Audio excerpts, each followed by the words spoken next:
Le ministère de l'Industrie et des Mines de Côte d'Ivoire vient de signer une convention avec la compagnie minière du littoral CML. Une convention qui vient renforcer la réalisation et le développement des activités de la compagnie qui explore le manganèse à Lozoa dans le département de Guitry. Traduction et interprétation, moyen d'extension des connaissances, vecteur de transmission des cultures. C'est le thème de la deuxième édition de la journée dédiée au secteur de l'interprétation et de la traduction. Une activité célébrée par les acteurs de ce métier afin de le rendre plus accessible. Vous faites bien de vous informer sur Business 24 Africa. Mesdames et messieurs, bonsoir. L'État de Côte d'Ivoire, à travers le ministère de l'Industrie et des Mines, vient de signer une convention avec la compagnie minière du littoral. Cette signature de convention vient renforcer la réalisation et le développement des activités de la compagnie chinoise qui, depuis 2013, explore le manganèse à Lozoa, dans le département de Guitry.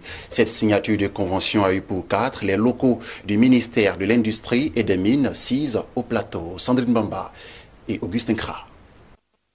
L'État de Côte d'Ivoire, à travers le ministère de l'Industrie et des Mines, a signé à Abidjan une convention avec la compagnie minière du littoral pour l'exploitation de gisements de manganèse dans le village de Lozoa, dans le département de Guitry. La cérémonie de signature des documents relatifs à cet accord a eu lieu entre le ministre de tutelle Jean-Claude Brault et le directeur général de la dite compagnie Zheng Yuanwen.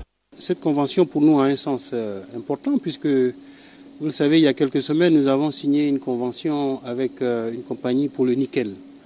Et aujourd'hui, nous signons avec une compagnie pour le manganèse. Le manganèse est un secteur important également. Le secteur a souffert de la baisse des prix du manganèse sur le plan international, qui a ralenti un peu les activités il y a 2 ans.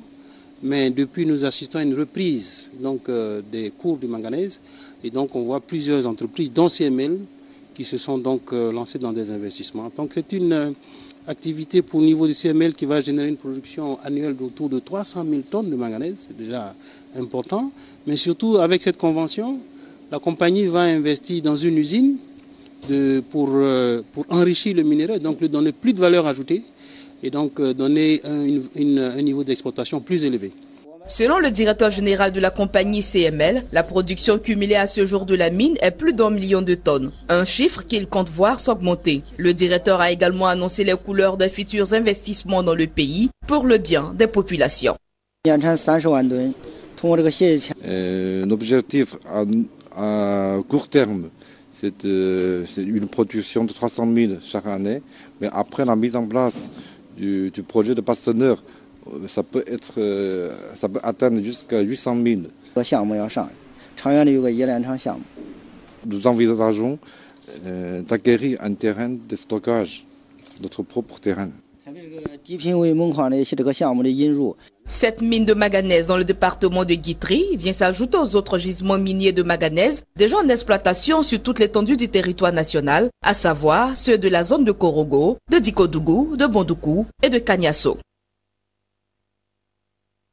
Parlons toujours d'industrie, cette fois d'industrie de la linguistique, de la traduction et de l'interprétation de Côte d'Ivoire, où les acteurs ont célébré la 2e édition de la journée dédiée à leur secteur. Les acteurs ont au cours de cette journée débattu autour du thème traduction et interprétation, moyen d'extension des connaissances, vecteur de transmission des cultures. L'activité a voulu célébrer les acteurs de ce milieu et de les rendre plus accessibles. Mon désir Nascimento Odjifini pour les reportages.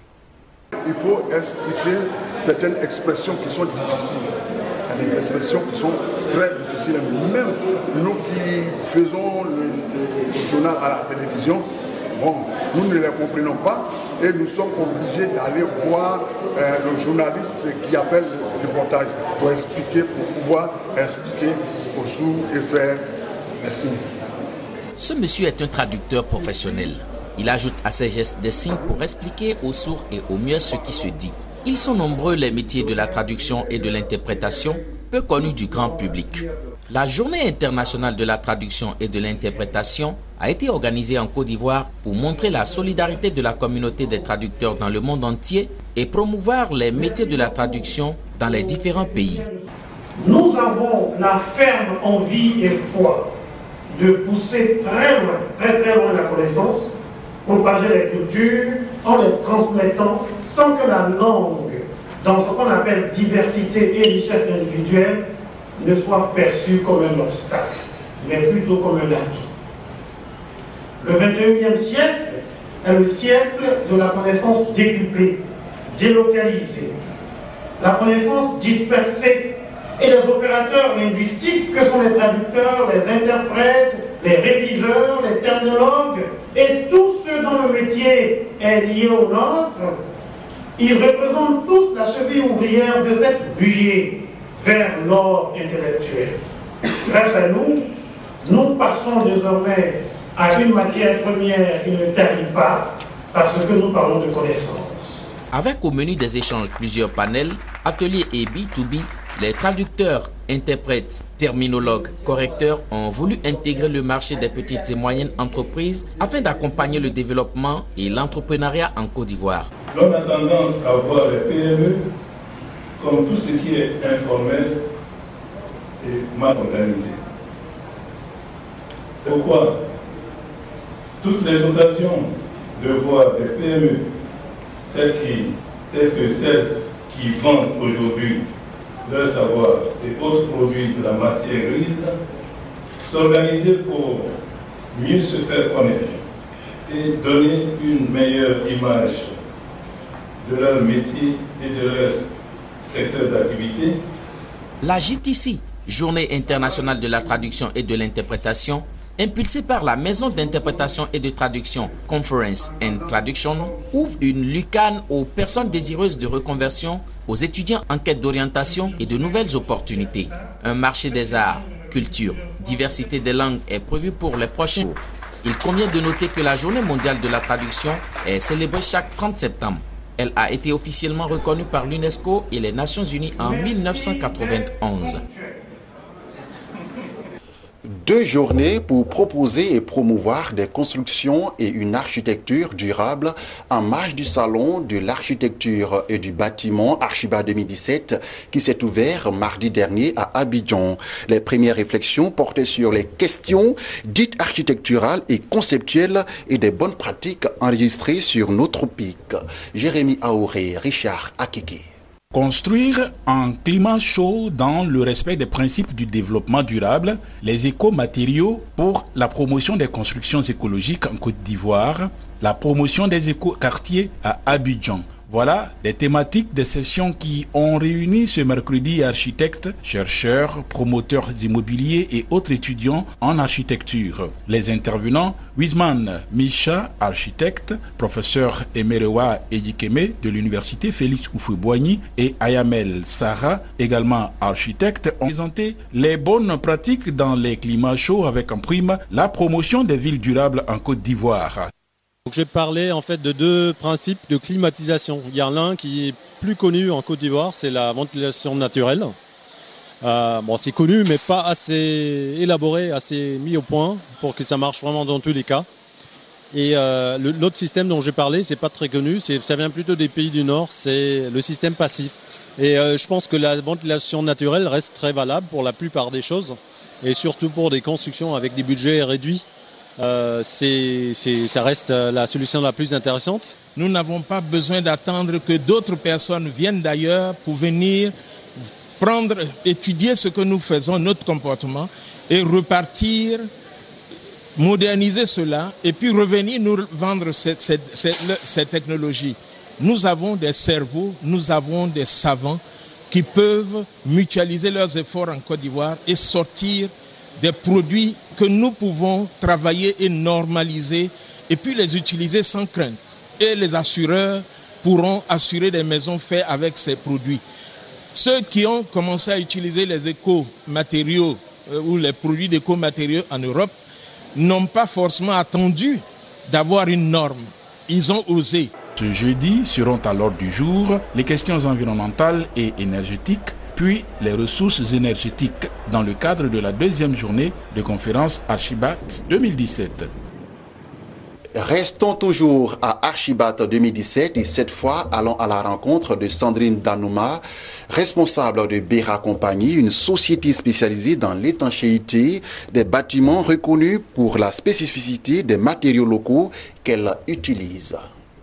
Je suis Madame Danouma Sandrine, je suis la responsable de l'entreprise établissement Bera et Compagnie. Nous faisons tout ce qui est produit d'étanchéité sur support en béton et en céramique. Parce qu'ici en Afrique, nous remarquons que vraiment, presque dans toutes les maisons, il y a des problèmes d'étanchéité. Et très souvent, à la construction même, on ne pense pas à ça. C'est quand il y a les grandes saisons de pluie que chacun maintenant cherche à trouver une solution pour comment faire pour éviter que l'eau rentre ou bien que l'eau ne rentre pas. Bon, avec ça, il y a eu des chercheurs européens qui ont trouvé une solution. C'est-à-dire, pendant la construction de la maison, on prend des produits qui sont à base de ciment et du lactès pour empêcher l'entrée de l'eau liquide. Parce qu'on sait que l'eau, il y en a à plusieurs formes. Il y a l'eau liquide, il y a l'eau vapeur. Ce produit-là empêche l'eau liquide d'entrer. Donc quand il pleut, l'eau ne peut pas rentrer. Mais quand il y a l'humidité dans la maison peut respirer. Donc c'est comme ça qu'ils ont fait le Humistop N, le gris, pour l'extérieur. Ça veut dire qu'on peut mettre ça à l'extérieur. Il y a le blanc aussi qui est de l'autre côté, pour permettre à être dans la maison. Souvent quand tu mets, tu n'es pas obligé de mettre la peinture. L'étanchéité des piscines et des douches. Maintenant ici, c'est pour l'étanchéité des murs, mais à l'intérieur. On appelle ça le Humistop blanc. Comme l'intérieur, très souvent on a tendance à mettre la peinture blanche. Et puis souvent les murs à l'intérieur aussi, il y a de l'eau qui sort. Donc on a fait ça. Ça c'est le blanc. J'exhorte mes parents, depuis la construction, de penser à cette histoire d'étanchéité qui est vraiment nécessaire pour tous. Pendant la construction, et il ne faudrait pas qu'on attende après pour chercher des solutions. L'intégralité de l'interview de Sandrine Danouma vous sera proposée très bientôt dans nos programmes. Et passons à toute autre chose à présent et rendons-nous à Divo où PALMSI, filiale du groupe SIFCA, a organisé la 10e année consécutive la journée du planteur. Pour cette édition, les activités se déroulent à Aboisseau, Tabou et Divo, 3 régions productrices de palmiers à huile. À Divo, comme dans les autres régions, le thème retenu est « Zéro déforestation, PALMSI sage ». Zéro déforestation, PALMSI s'engage. C'est autour de ce thème que plus de 500 producteurs de palmiers à huile de Divo prit part à la 2e édition de la journée du planteur organisée par la PALMSI, filiale du groupe SIFCA. Il s'est agi d'un cadre de rapprochement et d'échange avec les partenaires sur une problématique de l'huile de palme durable. On le sait, la forêt ivoirienne est en train de s'amenuiser. Et aujourd'hui, on veut jouer notre rôle en tant que leader de la filière palmier pour lutter contre la déforestation. Les responsables de palmiers à huile et l'ensemble des acteurs de la région du Lodibois impliqués dans les corps de métier gravitant autour de cette activité ont été formés aux bonnes pratiques agricoles. Plusieurs récompenses sont venues encourager les meilleurs transporteurs privés et meilleures coopératives agricoles. Je suis le lauréat du premier prix du meilleur planteur d'Irobo. Alors c'est une joie immense. Je voulais d'abord dédier ce prix à mon père personnel qui nous a quittés en 2015. Il n'est pas là pour recevoir ça, que je dis ce prix. Et à tous mes travailleurs de la plantation Coquet qui, de leurs efforts, ont réussi aujourd'hui à être lauréats sur le prix du premier planteur de palmiers à huile. Cette 2e édition de la journée du planteur est célébrée à Aboisseau, Tabou et Divo. Filiale du groupe SIFCA, PALMSI est un acteur majeur de la filière palmier à huile de 2008. Fort de plus de 8000 salariés, elle gère 39 000 hectares de plantations industrielles et encadre plus de 27 000 planteurs. Et c'était un reportage de Jonas Zagoki, notre correspondant à Divo. Son reportage était commenté par Marie-Josée Kwasi. Et terminons ce journal avec cette information. L'entreprise française Bouygues Énergie et Services quitte le Gabon. L'annonce de la cessation d'activité de la société au Gabon a été faite par les responsables de l'entreprise via une vidéoconférence. La presse locale qui rapporte la nouvelle fait savoir que le groupe fait face depuis des mois à de nombreux problèmes financiers qui handicapent sa capacité à honorer ses charges. La filiale opérait jusqu'ici dans les infrastructures de réseau, le génie électrique et thermique et le facility management. Voilà, c'est la fin de ce temps d'information. J'ai été très ravi de vous l'avoir présenté. Je vous retrouve vendredi 21h pour un nouveau journal. Restez sur la chaîne de l'économie.